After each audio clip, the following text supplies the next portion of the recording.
This Bax and O'Brien podcast is brought to you by Gary Thomas and the Wealth Technology Group in Westfield. Where it's not what you make, it's what you keep.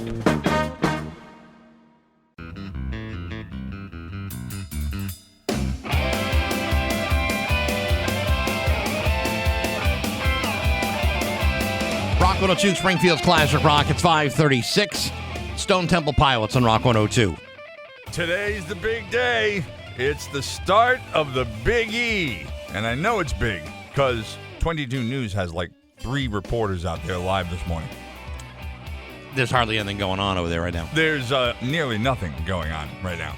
But nevertheless, they've got them all over there. Yeah. And today's the big day. And in fact, we'll be talking to Gene Cassidy from the Big E around 7 o'clock this morning. He's the president. Yeah, about all the many changes and things they've had to do just to have it. He's the biggest guy at the Big E. He is the Big E. Well, I'm sure he probably wouldn't want to put it quite that way. Well, but, he's modest. yes, but we'll pump him up. Mm-hmm. We'll also talk to West Springfield City Councilor Sean Powers about the things that the city wants to impose upon the Big E. Yeah. I'm going to have to look that up again. I forget. I know. I was one who said, see if we can get him on the show, and now I don't remember what he did. Well, I want to pose the mask update, mandate, and stuff like that, and this thing and that thing, you know. Yeah, well, I'm sure I'll find out. And there's some other things, too. Some other stuff coming up this morning as well. It's 5:37 with Bax and O'Brien at Rock 102. Save yourself 30% on the stick. It's 5:49 Queen at Rock 102. Oh, and by the way, today, yeah, it's going to be, let's see. I know I had it written here somewhere. Cloudy with a slight chance of a shower today and a high of only 73.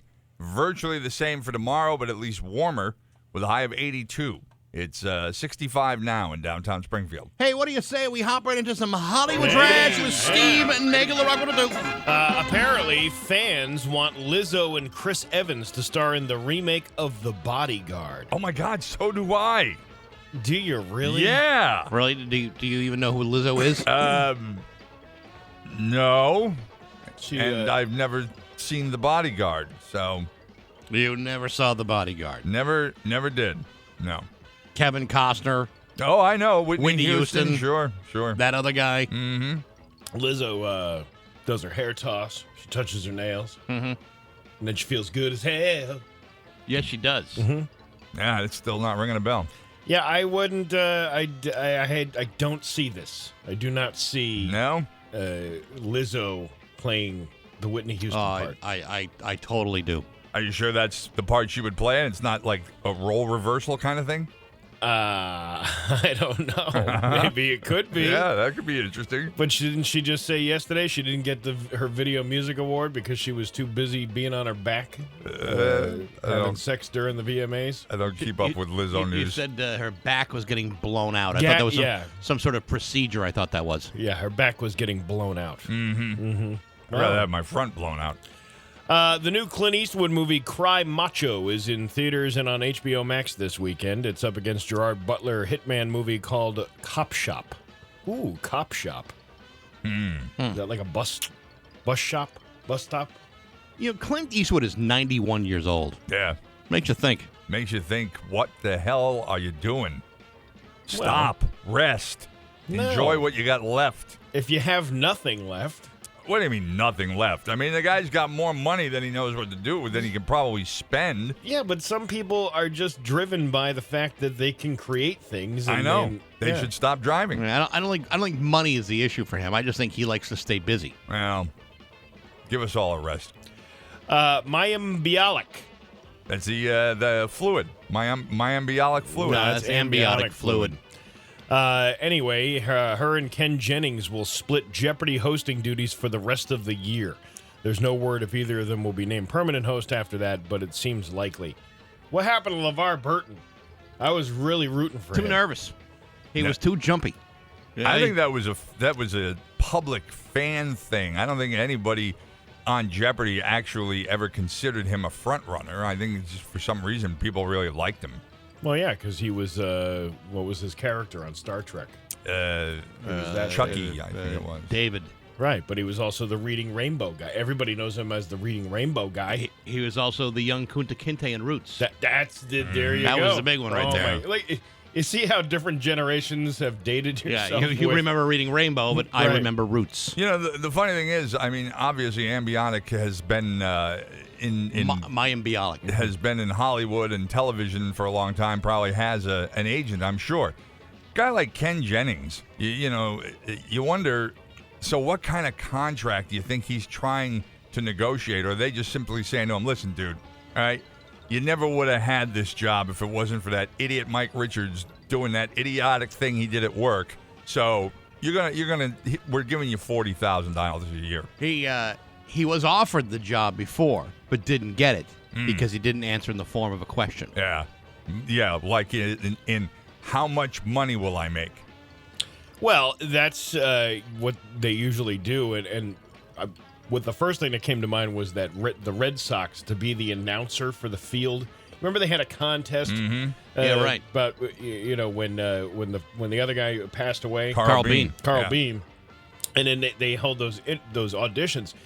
The pay was only like $25,000 a year. Yeah, well, I heard it was nothing. I heard the guy who announces the Thunderbird games inside the Mass Mutual Center gets paid in beer.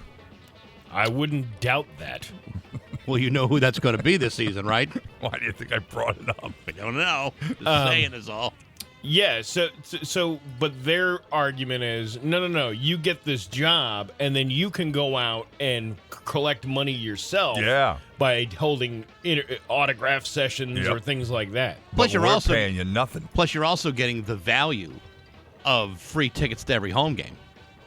Yes, you have to be the real baseball. If you're talking about you have to do it for the love of broadcasting and baseball, because otherwise, neither of which I have, and the love of travel. You shouldn't be doing it for money. No, as the PA announcer, you stay home. You're not traveling. No, I mean just going from here to Boston. Oh well, yes, but I mean, I don't think you'd go to every home game if you were still living here. A new book. What a pain in the ass that would be. Oh, it's huge. A new book about Grey's Anatomy says that Patrick Dempsey was basically terrorizing people on the set in the run-up to his firing. Apparently, he was no longer enjoying himself, but he stayed because they were throwing money at him. Dr. McHottie Pants was a pain in the ass? I think it was McFeely? No. McDreamy. Dr. McDreamy. Yeah. He looks like he could be kind of a jerk. Doesn't every really good-looking guy have the potential to be a really big jerk? If not, in fact, already are one. What was the movie that he was... I really liked the movie he was in back in the 80s where he was the pizza delivery guy and he was delivering extra anchovies to everybody. And when you said extra anchovies, that means you wanted him to be the gigolo for the night. That's what it was.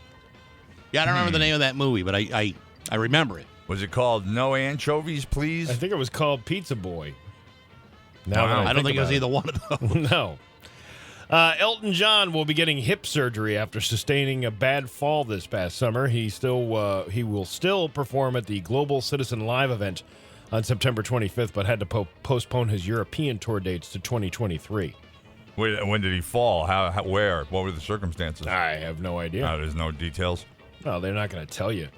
We're only going to tell you. They're like the West Springfield Police Department. Right. So we're only going to tell you a little bit of stuff. I just didn't know if someone let their son go down on him. All right, you know what? That's not right. Zing!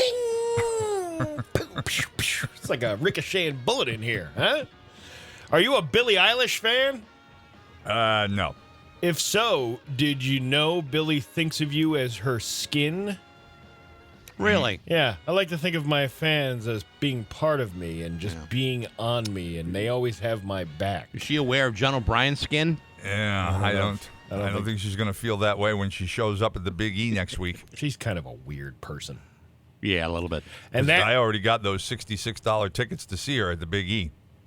66? That's what they're charging. That's ridiculous. It's also Billy Idol. I was waiting for one of you two to jump in and correct me. That's $61 more Billy Idol than anybody needs. Yeah, no, John, you must be thinking of Billy Idol. Nope.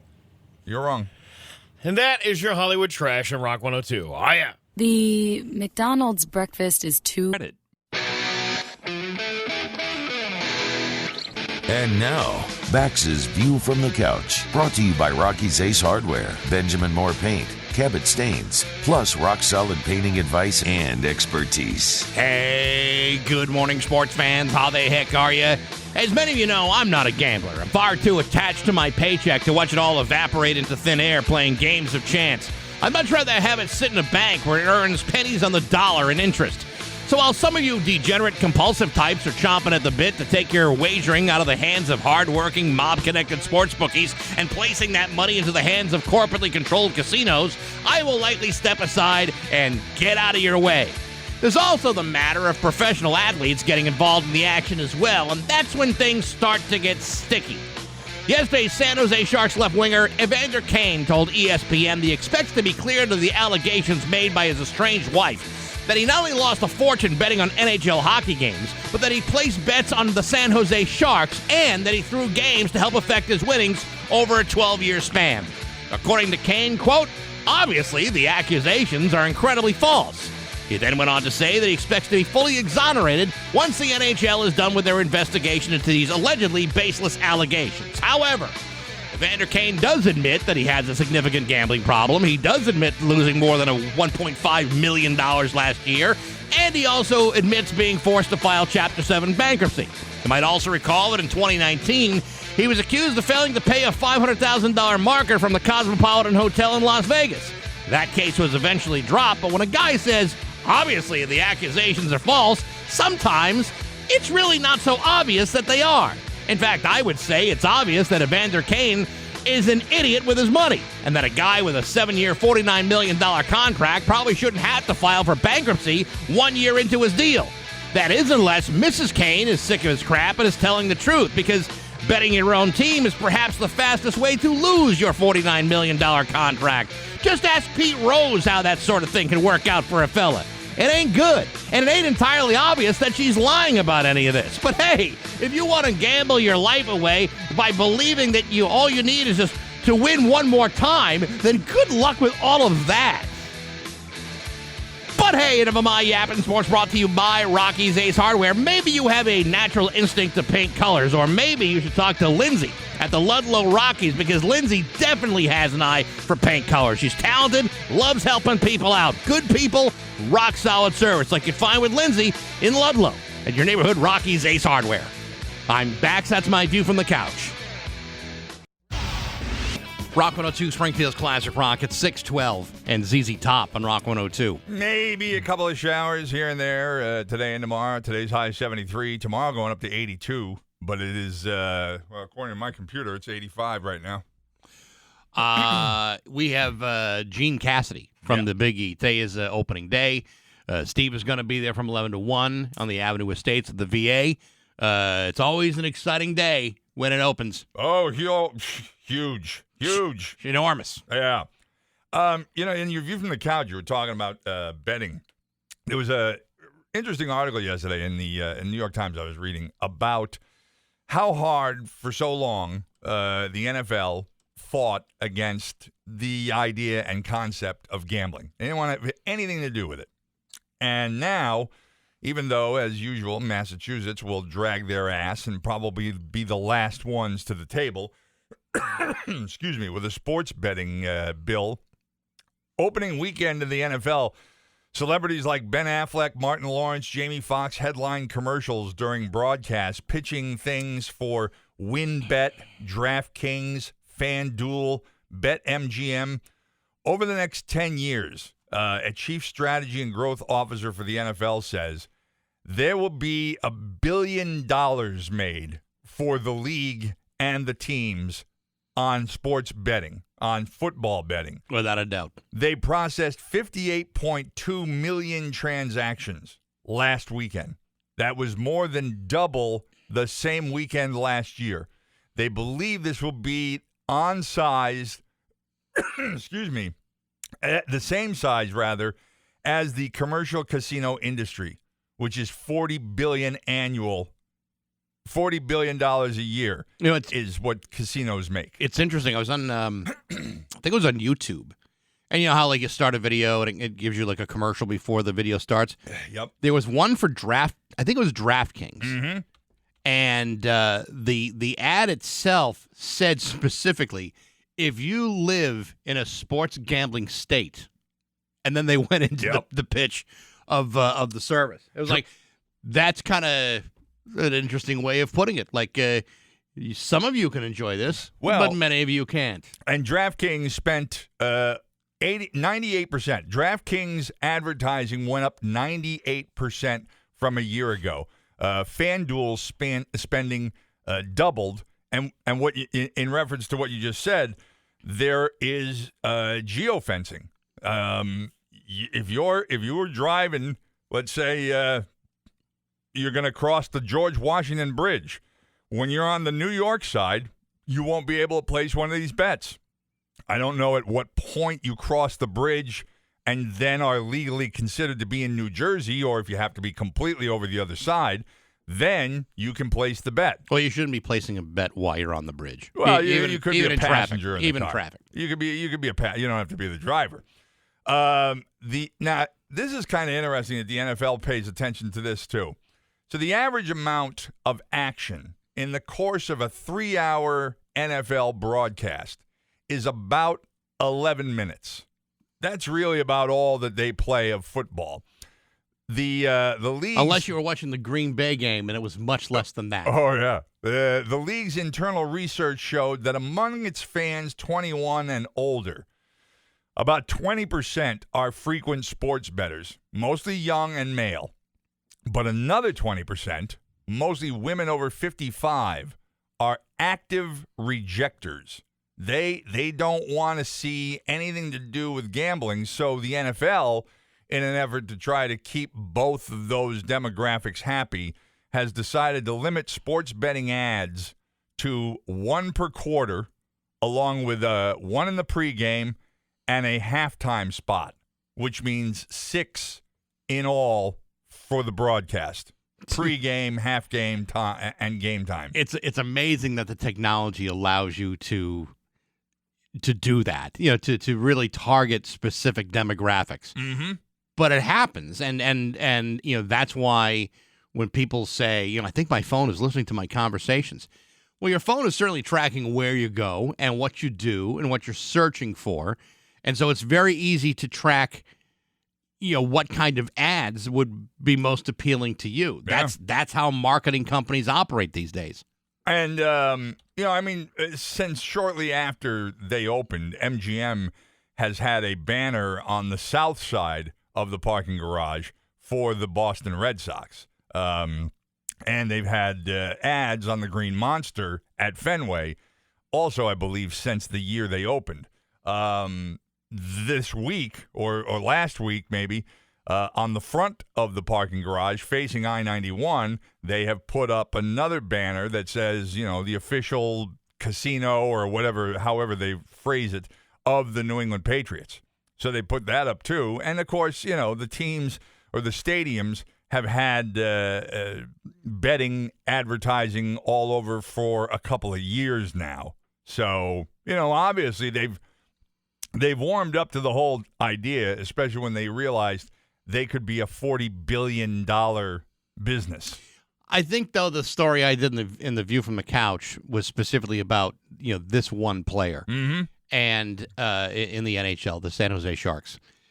I think there's a fear, and I don't know how sports leagues are going to handle this, but I think they're going to have to be very vigilant about this. With so much money being funneled into professional sports and college sports, for that matter, there's going to be a temptation and maybe an influence for certain coaches and athletes to modify how they play in order to satisfy, the gambling, the betting outcomes. And you say, well, that's not going to happen. Except it does happen. And here's a case in San Jose where a guy is alleged to have influenced his own play over a 12-year span to aid his own gambling issue. With the influence of all this stuff, and when you're talking about the billions of dollars you're talking about, that speaks volumes to some people, and that's what they do. You wonder, okay, how much will sports be compromised by all of these different things you're talking about? Whether it's just the wagering or the money with advertising and specific targeted geo-fenced marketing, you wonder, okay, will sports actually look the same as we head further into this? Well, I mean, other than golf or tennis or I just had a third one in my head and I just lost it. Sports where individuals perform by themselves against other individuals, I can see that. But in team sports, and look, I realize if somebody got their hooks into Tom Brady and got him to, all of a sudden become corrupt and run by some sports betting thing, he could influence the results of a game. But for the most part, when you're talking about any of the major team games, baseball, hockey, basketball, football, is it really likely that one player, first of all, that the most important player on the team will be infiltrated by gamblers? It doesn't even have to be the most important player on the team. Well, how many others do you think can have that kind of an effect on the outcome? Well, I mean, a guy could, not hustle. He could not. He could if it's in baseball, he could, not make a play at a base. He might, the throw might be off. There's lots of different ways in which you can influence a game. Remember years ago in basketball, I think it was college basketball specifically. There's a huge point shaving scandal where players weren't necessarily putting 100% because the line on the game was at risk. And how many of the players had been approached by whomever? Well, depending on the situation, maybe you need as few as one or two. It doesn't matter. I mean, if the influence isn't just going to be on the same guy week after week, but on a number of guys on a very schedule of weeks, then yeah, I mean, they could easily, change the outcome of a game by how hard they play. Or what kind of mistakes they make. Boxing was the third thing I was thinking about. But you hear stories about guys taking a dive all the time. Yeah. And golf, absolutely. And tennis, sure. But tennis is the same thing. How hard is a guy? Because you're not gambling just on wins and losses. You're gambling on point spreads, or other prop bets too. And so you say, well, okay, how much could I influence a game, or how much would it take for me to have somebody influence a game with their play? What could I do to change the outcome? I think it's very much like the situation with marijuana. At some point, some people begin to realize, boy, you know what? This rule that we have against this thing, we're kind of losing. People are still betting, and we're not making any money on this. So states finally said, you know what, let's end this ridiculous drug war and let's start taxing the marijuana and we'll make a lot of money on it. And the NFL, I think, is finally saying, look, all these states have now passed the law. The Supreme Court has allowed all these other states to do what New Jersey's been doing for so long. So let's make some money on this instead of continuing to piss away money trying to fight it. Well, but they also have the Supreme Court decision that allows it to happen, saying it's not constitutional to continue the ban of sports gambling. Yeah, I just mentioned that. But it's like at some point they just finally say, we could be making money on this if we just joined the gang. Yeah, and that's why so many individual teams and individual leagues are aligning themselves specifically with contracts of certain casinos, like Caesars has got contracts with a bunch of teams. Yep. Yeah, and there's a couple others that. And there's a team playing in Vegas now. Yeah, well, again, a lot of people are very worried about what the influence on sports will be, and I don't know how any of these leagues with the money that's on the table are going to be able to police themselves, or whether they, have the gumption to do it correctly, because they kind of need to if they're going to do this the right way. But, I mean, in the old days, would it not have been just as easy for some organized crime guy to get a hold of a college basketball player and either blackmail him or do something? It's happened. Yeah, that's what I mean. Yeah. So Just like you really don't have organized crime running casinos anymore. Now you have multi-billion-dollar companies. Could it not be the same thing for sports betting? I mean, I would think that the illegal the illegal bookies are kind of getting pushed out of the business. Let me tell you something. The mob is getting shacked in this damn thing. That's what I mean. I've never felt so sorry for the mob as I do right now. They might have to go out of business. Well, I mean, they still got vending machines. Oh, They got, I know. As long as there's a vending machine at the end of a pharmacy, I think they're going to be in good shape. But layoffs and furloughs and PPP loans. Poor mobsters.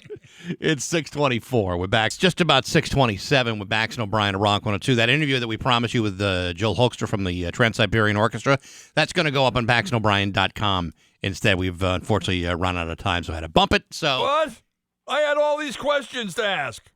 yeah, I know, but it's not going to work out. We got too many other things God. on today's menu, so that's where you'll find it. That's okay. You can. You'll be fine. No, I don't know about that. No, you'll get through it. So they just said in that commercial, hour and a half away from the gates opening up. And like 30, 40 minutes away from talking to Gene Cassidy. I wonder how many people. I would love to find out who drove the furthest to visit the Big E. Not an exhibition, not not people that are staying there or displaying anything. But a fair goer. Yeah, exactly. Yeah, who drove the furthest? Well, I think it's probably somebody from Maine. I mean, if you're Oh, are you kidding me? going to come here from, say, like Colorado for the Big E? I wouldn't be surprised. Please. I wouldn't be surprised. There are people out there, fairheads. Fairheads. There you go. They Yeah. go all over the country to all different fairs. Colorado is probably right up there. Let's laugh. Tell me what's funny. It's Bax and O'Brien's Joke of the Day Well, it's nice to find a fellow with a keen sense of humor. on Rock 102. Joke of the Day brought to you by Gary Rome Hyundai. Get 3 years complimentary maintenance at Gary Rome Hyundai, Whiting Farms Road in Holyoke, and that's no joke. Oh my God, that is hilarious. Springfield's classic rock. David and John are teeing off on a very long par 5, right? This is a golf joke. It is a golf joke. And very long par 5. David decides he's going to reach the green in 2.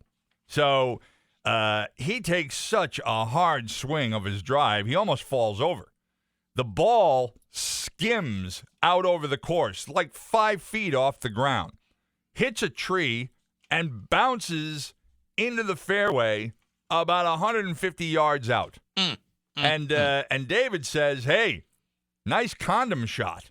And John goes, "What's a condom shot?" And Dave goes, "Well, safe, but doesn't feel good." You see, because a condom will actually be safe for pregnancies and STIs, but it doesn't feel very good. Booyah! 3 with Bax and O'Brien at Rock 102. It's time for news brought to you by Gale Toyota. Crazy Jay at the Buy Center at Gale Toyota. They still want your car. Give them a call today. Here's local radio icon Steve Nagel. And today is the day we have all been waiting for. Yeah, Biggie is back, baby! Yep. Woot! Walmart without a roof is open for business. I think that's overstating the Biggie quite a lot. Do you think? Overstating? Well, I At mean, least- there are roofs in some cases. Yeah, and at least Walmart has deep savings. Yeah. Okay, the convertible Walmart. Yeah, right. You can take the roof up or put it down. Yeah. Right.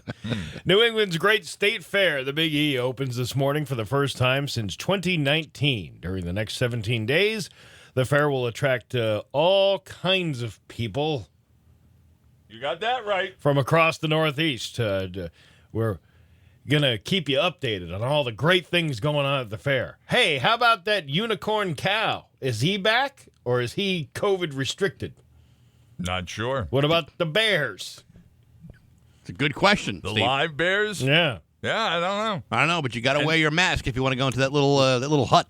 And I believe people are driving from much more than just all over New England. Yeah, I believe somebody trekked all the way here from Alaska. No, I Get it here. don't know about that. Well, you never know. Hey, I heard they were having they had some great cheeseburger with a donut bun. Yeah, and they don't have that out here in Fairbanks. That's right. So damn I it. better get on my car. Well, I don't even know if they've got a Krispy Kreme location in Alaska. Yeah. You know, that is it was an interesting question that you posed, John, about how far somebody has come to be a visitor. Yeah. Obviously, the vendor, they go all over the country. Right. But the patrons. yeah. Yeah.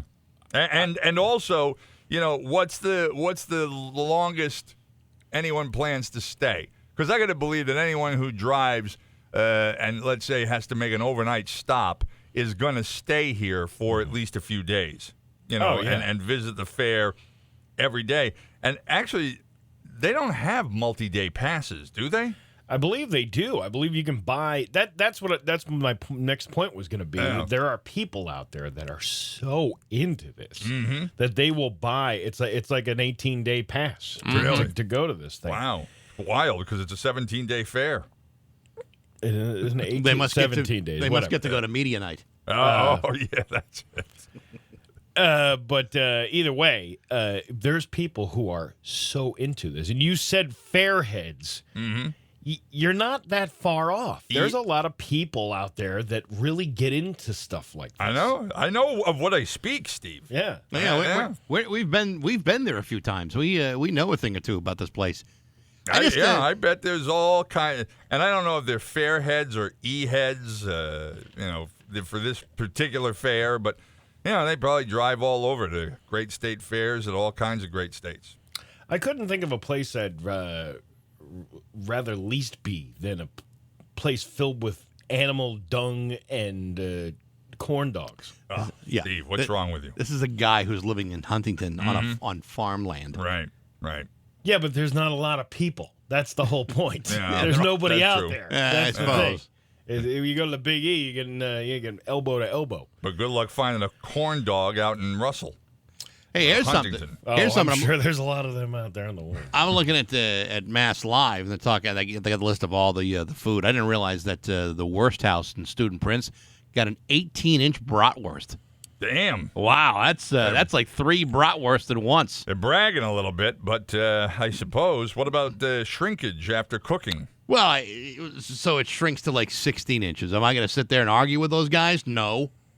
Well, It was 18 inches when it went on the grill. It's maybe 16 inches. And my guess is, do you have like 3 buns, or is it one very large bun? and if it's an actual 18 inches, that sounds like the best house, Yes. not the worst house. That's right, yes. I'm going to the Tots a lot. That does look pretty good, too. Is that where they put children? It's all tater tots. Oh! I And thought it's it was all like a daycare. different kinds No. of ways. They had like buffalo ones, buffalo tots, and the chicken tot pie. Chicken tot pie. Yeah. Where the tots are like the potato crust. They have signs like to say, "Show me your tots." Yeah. Yeah, there you They go. should have shirts like that. Nice tots. Yeah, nice tots. Show us your tots. With tots like these, who needs an ass? I sure hope that's not next to Joe's clam box. That would be terrible. Yeah. But the idea that the tots have because they had the one time I went there, they had like almost like a what's the shepherd's pie kind of thing. Yeah. Where like the tots and then the beef and then all that stuff. Well, the chicken tot pie I think is the same type of thing, Same but thing. with the chicken pot pie ingredients. Yeah. And you're a big chicken pot pie fan. I am, and Does- I also does sound like good. tots. Then we should go to the tots a lot. Maybe. Well, but we're not going. Police are investigating a serious motor vehicle crash on Boston Road in Springfield early this morning. Details about the crash were not immediately available, but just before 1 a.m., a 22 News crew saw, you ready? Mm-hmm. Oh, we saw 2 vehicles really damaged with debris all over the roadway. It was Debris. crazy. Debris and Whatever. vehicles. You saw 2 vehicles? Yeah, 2 vehicles. There were cars. Really saw smashed up. It was crazy. Yeah, it was right near Price Rate in an auto shop. It's unclear how many people were in both vehicles when the crash occurred or if anyone was seriously injured. No road closures were announced at the time. Springfield police detectives arrested a man and seized a loaded firearm with rocks of crack cocaine located in a fanny pack. I know. Yeah, I can overlook the crack and the unlicensed gun, but a fanny pack, dude? Come on, oh gosh. Do you got change from your mom for the payphone too? His mugshot makes him look all tough, but he's still walking into prison after having a fanny pack on himself. I don't know what you guys have against the fanny pack. I love the fanny pack. It's an outdated method of satchel. It's coming back again, baby. John, the very reason that you said I love a fanny pack is all the more reason to mock people who like a fanny pack. They're coming back. They're coming back in style. They're very utilitarian. Yeah, what do you need a fanny pack for when you bought 9 pairs of cargo pants? You got all well, if I'm not wearing the cargo pants, which oftentimes I won't be, the fanny pack is an amazing way to carry things all over the place. Slow down, Bax. I wear cargo shorts. That's how I carry all my stuff. Your cargo? Like my wallet with $2 in it and the chain attached to my front belt loop just in case somebody tries to steal it. Yeah, from me. because God forbid you lose that $2. Right. Well, plus his IDs.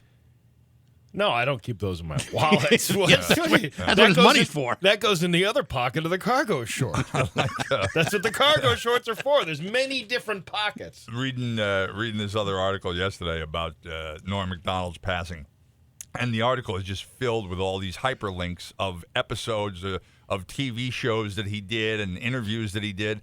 And I remember one of the jokes he told one time is he just finds the words or letters ID to be very interesting because, he says there's a period after each, meaning that it represents a word. I, of course, representing I as in me, and then there's dentification. Which, of course, is a non-existent word.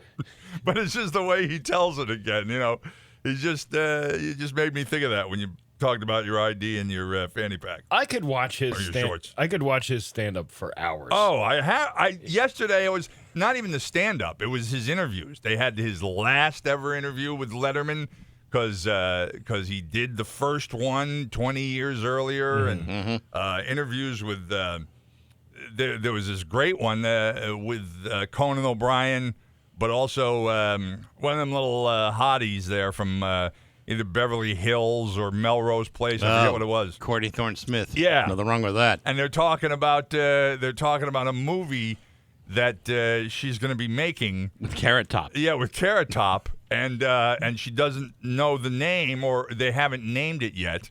And all of a sudden, Norm, who's like two seats over because he's already been on the show, he says, "Hey, I know what they can call it. Damn, I can't remember the third word now. Box office poison. Poison. That's what it was. If it's got Carrot Top, it's called box office poison." It was, but this was one of my favorite things from him was like a stand-up bit where he's talking about how the devil tells this guy to go kill his family, and he's like, and can you imagine standing there? The guy's like, "Oh, hey, devil, I did what you said. I got my family in a bag here. And, where's all my riches?" And then the devil will be like, "You're wrong guy. I didn't tell you to do that." But it was just his mannerisms and the way he told jokes was just so freaking funny. It's his speech pattern. And speaking of which, somebody else sent an email and reminded me of this. He did play, but I believe he was one of 2 voices that played the character Death in Family Guy. I remember him being one of them. It wasn't necessarily the Grim Reaper. Him and Adam Carolla shared that. Okay, that's what it was. Role. Yeah. He was the first one before Adam Carolla came along. Yeah. Oh, man. Just a funny guy. A man near Toronto was driving around in a red Cadillac on Tuesday night. According to police, he was, quote, impaired, so either drunk or on drugs. And for some reason, he decided to start doing loops in the parking lot of a police station. Because that's always a good idea. Loops? Donuts? Not donuts. Loops. like driving around the parking lot in circles. Oh, okay. All right. It was around 1:45 in the morning when an officer saw him slowly driving in circles in the parking lot, weaving in between parked cars and flashing his headlights on and off for some reason. The officer talked to him and told him to stop, but the guy refused and just kept doing it. 2 officers in cruisers eventually boxed him in and got him to stop the car. They arrested him then for impaired driving. Can you imagine that? No, not really. I mean, Well, you go to a police station? Right. He's obviously, I'm guessing he knew he was at the police station. That's being drunk, because I would imagine if you were high, you wouldn't do that. If you were No. just high. No. Or if you were drunk and high, I could see you doing that. But it's usually the alcohol that makes you do something stupid like that. But my guess is he must have had, maybe he had a previous incident with the police, and, he thought he was getting back at them, or Watch me drive around your parking lot in Yeah. a circle. flashing my lights. I think if a guy was high, he'd just be sitting there in a car not moving. It was like George dragging the World Series trophy That's behind right. his car. Exactly. Doesn't feel reprisals. This guy's driving the PBA trophy. Yep. You police can sit on it and rotate. Your Pioneer Valley forecast today. Going to be cloudy, chance of some showers throughout the day. High of 73. Tomorrow, sunny with a high of 8. Rock 102, Springfield's Classic Rock. It's 6:53, and the Rolling Stones on Rock 102. I've never quite understood why you can't be a man for smoking a different brand of cigarettes as him. I don't know. It's the improprieties of the pop culture at the time. Oh, I It's- see. it's in there. Yeah. That makes sense. By the way, you got Gene Cassidy coming up after 7 o'clock Yeah. this morning. So yesterday I'm texting him, and I'm like, hey, Gene, can we grab you, for a few minutes tomorrow morning to, talk about the opening day and the mass and all that stuff? Sure, what time? And I said 7:05, and he goes, that's a little early, don't you think? A And little early? So then I said, what time does the president of the Big E get up on the first day of the Big E? Yeah. And he's like, I'll talk to you tomorrow at 7. Yeah, I bet he will. go. But he also added, well, there's eggs, there's coffee, there's toast to be had. Yeah. Well, I mean, Yeah. they'll still be waiting for And I you, was Gene. thinking, you should be having cream puffs at that time of the morning. Plus, I'm betting he slept overnight in the barn. I don't even One of think the barns. Yeah. if I were in charge of that thing, I wouldn't have slept at all last night. No, especially after not having one last year. That's what I'm saying. I'm like, Yeah. it's not like you're sleeping in Right. on the second week in January before the camping show and the Or gun and the- knife. the wedding show. Yeah. I wonder how the toy train thing is going to be this year. Yeah.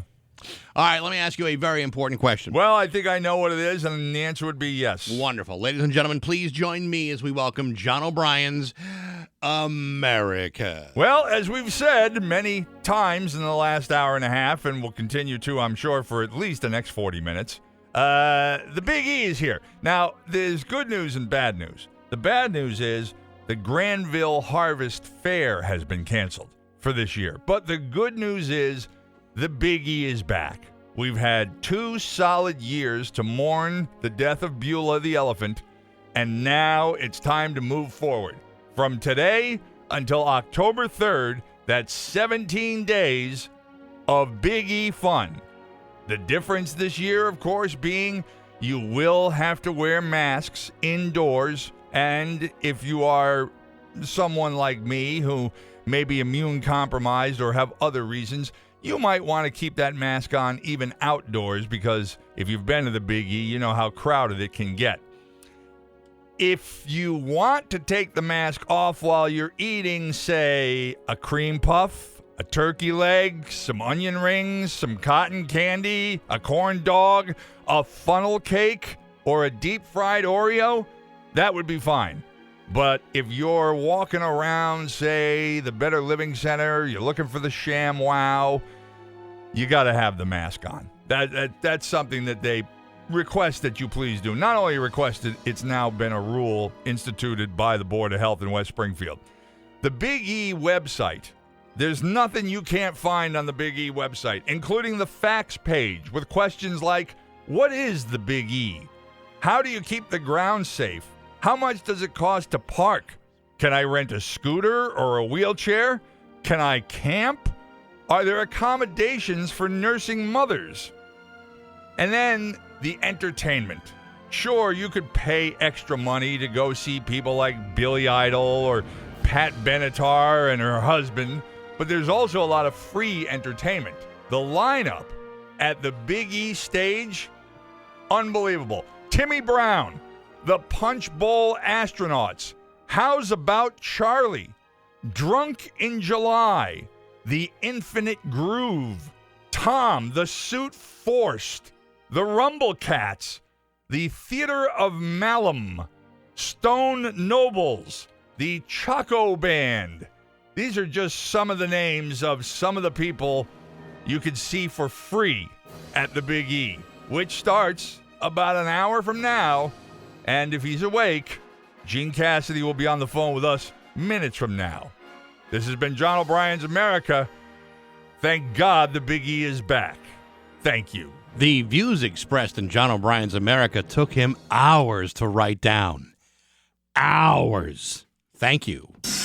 Bax.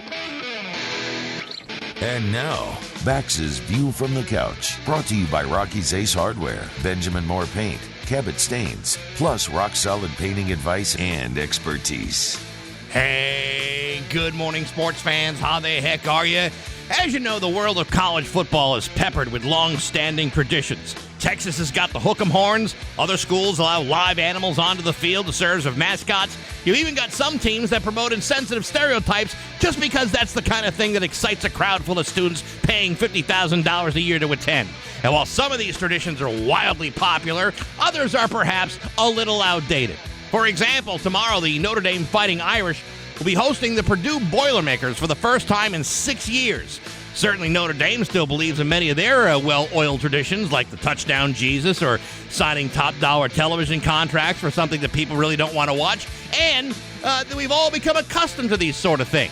But the Boilermakers have their popular traditions too, except tomorrow, because according to reports, Purdue will be unable to bring their greatest tradition into Notre Dame Stadium. That's right. Due to the physical constraints of the building, the Boilermakers will be unable to bring the Purdue big bass drum onto the field. How big is the big bass drum? The drum stands 7 feet tall, 3 feet wide, takes 4 to 5 people to push the thing onto the field. But because Notre Dame's redesigned the visitors' tunnel back in 2014, Purdue will be unable to squeeze the drum onto the field. To make matters worse, this year marks the 100th anniversary of the Purdue big bass drum, and yet because of Notre Dame's unwillingness to find another way, the drum will stay outside. Folks, since when did it become a Notre Dame tradition to act like a bunch of non-cooperative jackasses? I'll tell you when. I believe that's Notre Dame's 100th anniversary tradition. Sure, it seems like it's just a big drum to some people, oversized, bulky, perhaps even obnoxious, but it's the only thing holding these people together. This would be like going to a family picnic only to find out that somebody prevented your Aunt Edna from bringing her world-famous potato salad to the party. You love that potato salad. Instead, someone thought that lousy carrot salad with the raisins inside would be good enough. Well, it's never good enough. And neither is preventing Purdue from bringing a 7-foot bass drum onto the field. It's just not fair, and changes need to be made immediately, because this is an outrage.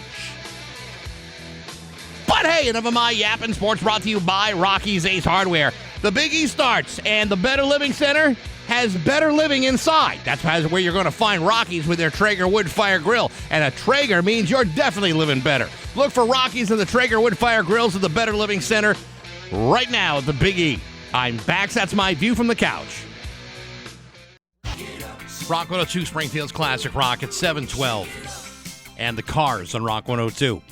You know, I don't think a lot of people know this, but at least 4 out of the 17 days of the Big E, Gene Cassidy is actually wearing the Big E Bear costume. I don't know if that's true. That's what I've heard. But he is on the phones right now, the boss at the Big E. It's Gene Cassidy. Good morning, Gene. How are you? Good morning, boys. And actually, John, it's 6 days. 6 days? Oh, all right. I didn't realize. Is that when it went to a 17-day fair? Yeah, the weekend days. That's me. Yeah. Wrapped up in the mouse suit. Yeah, that's what I thought. So, that's cool. Here you are. It's opening day. It's been the first Biggie in 2 years. Have you been able to sleep in the last couple of days? I don't think any of us who are trying to produce this show have gotten much of that in the past week. Well, then why'd you complain about a 7 o'clock interview? Well, I want to give you something to talk about. Anyway. Yeah. I thought you might mention something about the feet rub in the morning. I will say though, there's a lot of people who are very excited about the Big E, but there are some people who are kind of maybe a little hesitant about the Big E. I mean, your biggest crowd, 1.6 million people, are pretty damn close to it. What should people expect this year when they are there? Can people feel safe at the Big E? Well, it sounds sort of esoteric, but I'll tell you, the agriculturalist was the person they turned to in 1918 during the Spanish flu, because we didn't have infectious disease specialists in those days. And it was the farmer who had been dealing with viruses in flock and field for 2,000 years at that point. So, the fairgrounds has to be clean. There's a lot of things that we are thinking about that is completely off people's radar. With each half generation, we are further and further removed from the barnyard, so to speak. Our kids aren't necessarily playing in the dirt. They're playing with an iPad that's been wiped with a Purell wiped by mom. And E. coli is becoming a more and more serious problem in our society. So, it's the farmer, the agriculturalist who we have to keep things really clean. So we had foggers before they were made popular by COVID. We have to protect people from E. coli, from salmonella, from equine encephalitis. And, we work really closely with the town of West Springfield. They've got a great health inspector in West Side who has done and they have actually had generations of great people in that job in West Springfield. So we work closely with them, and we keep things clean. Mm-hmm. And you're right. There's a segment of the population that's going to be that may never return, I suppose, to a large event because of their own hesitancy about communicable diseases at this stage. But those people won't be there. But you want people to remember that there are hundreds of other ways to die at the Big E. Yeah, I mean, just ask Beulah. I'm glad you said it and not him. Did I get there before you? I can't believe you kind of did. Although last hour I mentioned, it was nice that we had 2 hours to 2 years rather than mourn to death. But you will also be having vaccination stations too, isn't that right? Yeah. So West Side, we've been watching the rates of infection, and obviously everybody's very concerned about that. So the town introduced a mask mandate, and we'll have that inside of our buildings. And we encourage people that if they're comfortable, they could have a mask on all the time if they wanted. But there will be a mask mandate inside the buildings, and we'll all be keeping an eye on that. There's our own hygiene. We have an ad campaign running in tandem with our promotional campaign for the fair about good, clean fun, which is intended to just sort of remind people they need to be conscientious about their own health and then the health of others around them. So, those things all paired together, I think folks are gonna feel comfortable and enjoy the fair. In fact, you've had your name changed for the next 17 days. It's now Hygiene Cassidy, right? The two cleanest words in the book. That's it. Yeah, there you go. I will say that one of the things that I think a lot of people have noticed, because people have missed out on live music and those kinds of events for the last year and a half or so, but the Big E seemed to have really stepped up their game as far as entertainment. I mean, the Machine Gun Kelly show is a big show. You got Flo Rida and Billy Idol and Pat Benatar, but there's a lot that you guys have put into entertainment this year, maybe even more so than in previous years. Is that? I assume this was intentional. Well, John Giuliano's booked talent at the Big E for over 30 years, and he just does a marvelous job. I was looking back, I was going to make a joke, but I figured half the audience wouldn't remember these people. But, Alan King opened for Liberace, back in the day, and those are the biggest names in entertainment. And we still, we're very fortunate people like the Eastern States Exposition in the entertainment world. which is important because they have a lot of great options that offer far more amenities that we have. We don't have any. So, getting Billy Idol was a big deal, but having Machine Gun Kelly, of course, I had to Google the guy at the time. I didn't know who he was. But, obviously, I think he sold out in like 4 minutes or something. Thousands of other listeners just Googled Liberace. And Yeah, Alan there you King. go, right? Yeah, like, who's Alan King? This guy played a piano. But back in the day, we were always very fortunate with entertainers, and John's done a marvelous job the past more than a generation of getting these people to the fairgrounds. And, pairing up Flo Rida with the Yin Yang Twins was no easy task, right? As a matter of fact, when I was on hold waiting for you guys, I was listening to the Cars, and I made myself a note. I'm like, the Cars haven't played the Big E. We got to get them for 22. Well, half of them are dead, but Yeah, Well, that's good what luck. happens. Yeah. That's what happens, but they reinvent themselves. I mean, I think we had the Spinners forever, some version. We're talking, just kind of being a little technical here, and we remember how those state buildings are owned by the individual states that they represent, and I realize they're not actually embassies, but when you institute a mask mandate, let's say, for the town, do those properties automatically get included, or do they just ride along and agree with you? No, because they are deeded property to the states that they represent, but they are in the town of West Springfield, so they are absolutely subject to the jurisdiction of our community. Oh, okay. All right. I didn't realize that's how that works. Interesting. So, so it's not like people can whip off their masks in Vermont all of a sudden. Yeah, be careful whipping off anything at the Big E. Yeah, no, kidding. That's another thing. But yeah, so they've got to abide by the jurisdiction of the community for sure. I got you. And the bridge being open this year, you think that's going to be a big deal too? That's going Sullivan? to be it's a big help for everybody for a lot of reasons. But yeah, especially for the Big E, what they did was they actually put a dedicated turn lane in coming from Agawam heading east to west side. So, that's going to clear traffic, I think, much quicker out of the town of Agawam and get people onto the property a lot faster and better for exiting as well. So, yeah, having that job done is a big perk. We know you sit on this international board of fairs and festivals, and we've talked to you about this before. In other areas that have gone through and have scheduled their events and gotten through it, has it been kind of uniform? I mean, has the success of one kind of bared out to others? And do you think that what happened, say, like in New York, for example, where they were down almost 50%, is what you're expecting with the Big E, or do you expect something different? Yeah, New York was sort of an odd outlier because the governor had tampered with the fair dates. The state had put over $100 million into the facility during the past 5 or 6 years. And what they did was they expanded the fair dates at the expense of a lot of other fairs in the state of New York. So New York has a ton of fairs.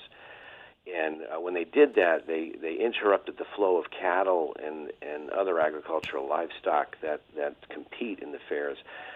So, to some large extent, the decline in attendance in New York stemmed from the fact that the people kind of rebelled. They did have a mask mandate both inside and outside. I think people rebelled against that as well. They're the outlier. But otherwise, fairs across the country have been doing really quite well. I happened to be in Wisconsin a couple of weeks ago. They had very bad weather, 11-day fair. I think they had to roll out their emergency plans 3 times for evacuation because of weather, but they still did over 850,000 people in 11 days. Wow. So, the fairs are doing well. We've seen fairs here, the Northampton Fair, Tri-County Fair ran over the Labor Day weekend. They did a great job. They had probably an equal number to 2019. Greenfield ran last weekend. They set attendance records last weekend. So the Granville Harvest has been canceled, so that ought to get you 5 more people. Well, there you go. There's always that, John. I think folks are ready to get back at it, though. Absolutely. Very good. Yeah. Well, Gene Cassidy from the Big E. Hi, Gene Cassidy. Hi, Gene Cassidy. Hi, Gene. Good to talk to you. Best of luck starting this morning with the opening, and we'll be talking to you soon. Thanks. Very best wishes to you boys and all your listeners. Bye, Hygiene. Hygiene Cassie from the Big E. TheBiggie.com. Go visit TheBiggie.com. Plan your day. All right, Rock 102. Hi, I'm Jeff Sarrett from Sarrett Ford Lincoln in Agawam, and Ford truck season is on. Sarrett has New England's greatest selection of tough Ford work trucks, over 100 in stock and ready to go. If you're a business owner or contractor, the time to plan year-end purchases is right now. And Sarrett is your Ford Gold Certified and Lincoln Certified pre-owned dealer. Over 150 pre-owned vehicles in stock. We have what you're looking for. Come into Sarrett now for our Ford truck season kickoff. Sarrett Ford Lincoln in Agawam, and it's sarrettford.com. 7 with Bax and O'Brien to Rock 102. If you missed any part of the Bax and O'Brien show, check out the Bax and O'Brien Daily Podcast. It's available on Apple Podcasts, SoundCloud, Stitcher, and on Spotify, and also on BaxandO'Brien.com. And Baxy's musical podcast.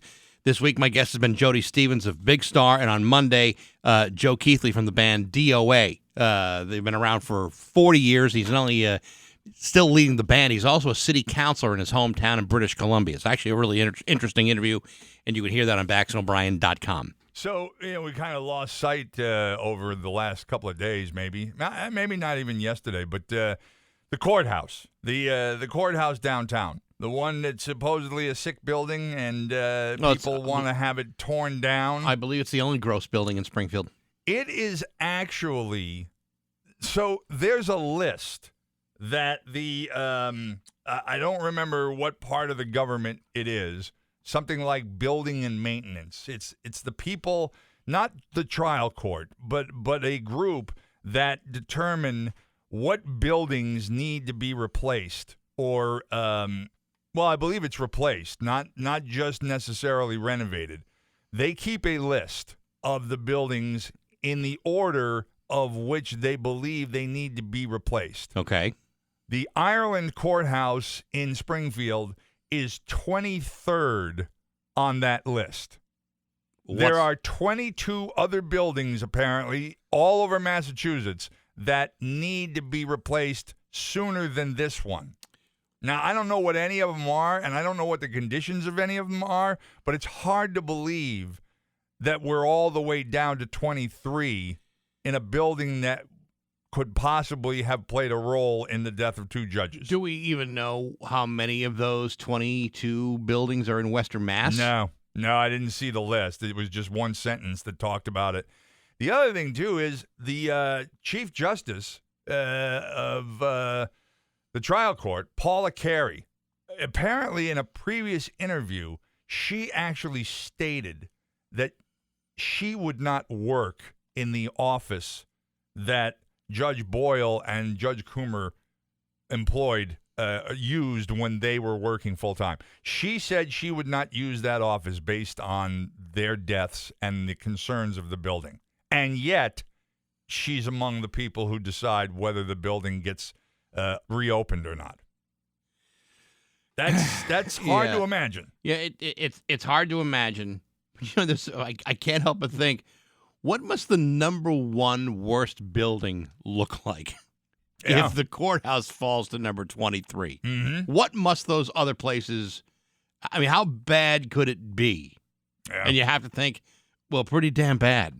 Or once again, we're just simply neglected.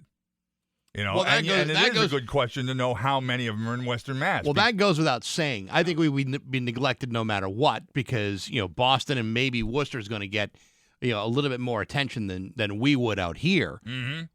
But, if this is the worst building in Western Mass, then to me, it may need to be brought up on the list a little bit more, especially when you have this, these many people screaming and yelling that it needs to go. Yeah. Yep, 23 on the list. We got news coming up next to Rock 102. After 7:34 with Bax and O'Brien to Rock 102. It's time for news brought to you by Yankee Home Improvement. This month receive 60% off installation with no money down, no payments, and no interest for a full year. Visit yankeehomeimprovement.com and always use the keyword Rock 102. Here's local radio icon Steve Nagel. cream puffs and corn dogs, bitches. The Big E starts today.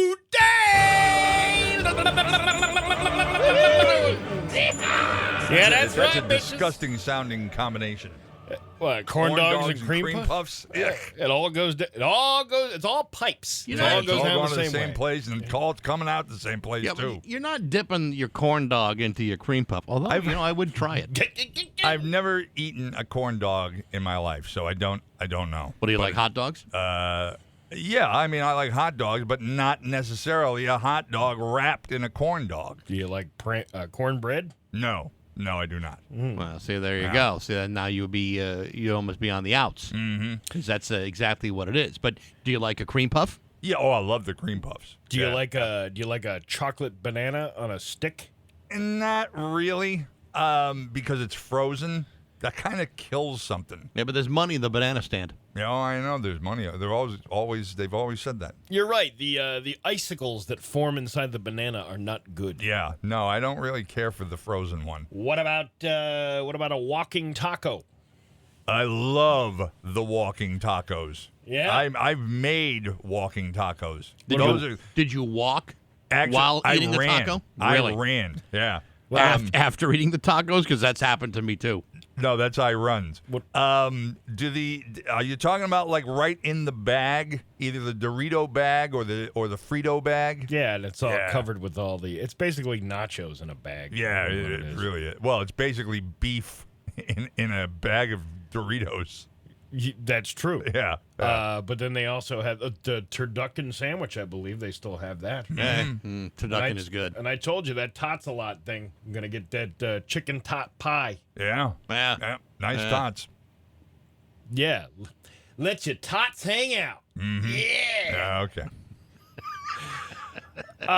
Here's some bad news for people who live in Sunderland. Masks are now required to be worn in all public buildings in Sunderland. So that one building in the center of town, the town hall, you have to wear a mask inside. Actually, requiring the people of Sunderland to put on a mask is doing everybody a favor. The Sunderland Board of Health voted the new mandate yesterday. It expands a previous policy which required that masks be worn in all government buildings. Greenfield has a similar mandate which goes into effect on Monday. So when, however many years ago it was, that people established towns in the state of Massachusetts, there obviously was probably a template of what is needed to be considered a town, and it seems we've learned through this pandemic that every town has to have its own board of health. But I am kind of curious as to like how many members have to be on a board of health, as opposed to, say, maybe just a health officer. A town like Sunderland's Board of Health, I can't imagine it's more than 2 people. I think in my town, it's only 1 person. Yeah, that's what I mean. Yeah. But who knows? But you have to have something called a Board of Health in order to have a town. It's that's always been. There's a lot of different things that make something a town or a city or whatever. Mm-hmm. It's not just a mayor. No, right. And there are other towns city. that don't have mayoral forms of government. The New Hampshire Supreme Court on Thursday rejected an appeal for a bail hearing for a truck driver who's been in jail since he was charged with causing the deaths of 7 motorcyclists in 2019. 25-year-old Vladimir Zhukovsky of West Springfield is scheduled to face trial on November 29th on multiple counts of negligent homicide, manslaughter, driving under the influence, and reckless conduct stemming from the crash that happened on June 21st of 2019 in Randolph. The victims, members of the Jarheads Motorcycle Club, were from New Hampshire, Massachusetts, and Rhode Island. A judge denied 3 requests for bail hearing, agreeing with prosecutors that Zhukovsky is a danger to himself and others. After the 3rd denial in April, Zhukovsky's lawyers challenged the judge's decision and said that Zhukovsky was entitled to a hearing because both sides disputed facts that were relevant to his dangerousness. Basically, what it came down to is the justices said, look, he couldn't handle himself other times, staying out of trouble when he was on probation.